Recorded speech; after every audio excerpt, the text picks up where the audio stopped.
Well, hello there. So, I wanted to come because I just did a little bit of grocery shopping, maybe in like 20 minutes or so. But I came from a service, revival service, and I'm kind of hungry.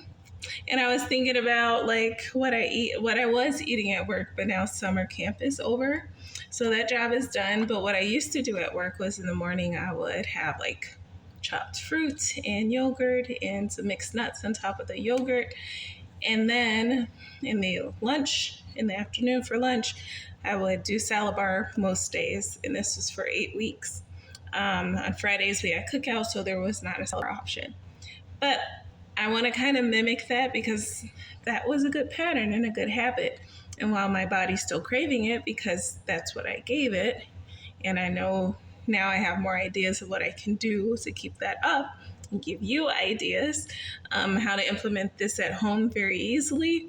Let me show you what I have. Most of this I just got tonight. It was like just under $25. And then I have a few cans of things that I already had. So let me show you what my grocery haul looks like. So I didn't go for a chopped fruit because I wanted to save some money, but what I did find were these beautiful little so-called champagne grapes. They're so cute. I just like them, and I used to get them in the past. So I got that. That's one fruit that I have, and then I got bananas, which is another fruit that I have, which were like 23 cents a banana. I got some green onions. I could tell you actually how much all of these were with the receipt, but these might have been like 99 cents.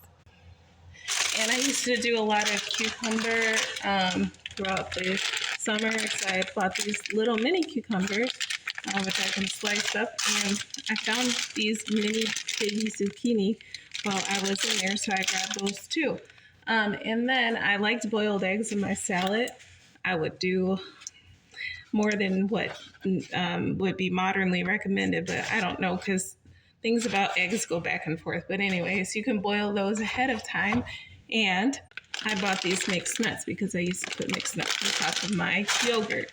So if you can find a plain healthy yogurt, you can just add honey to it and sweeten it, appropriately so it's not too sweet, and make sure it's in a healthy container. And then I already had these organic garbanzo beans in the can, organic black beans in the can, and some hearts of palm, which I was thinking maybe these could replace the artichoke that we had an option for. Also at lunch, they had diced beets, which beets were kind of an acquired taste for me. Sometimes I couldn't hardly stand them, but they are good now.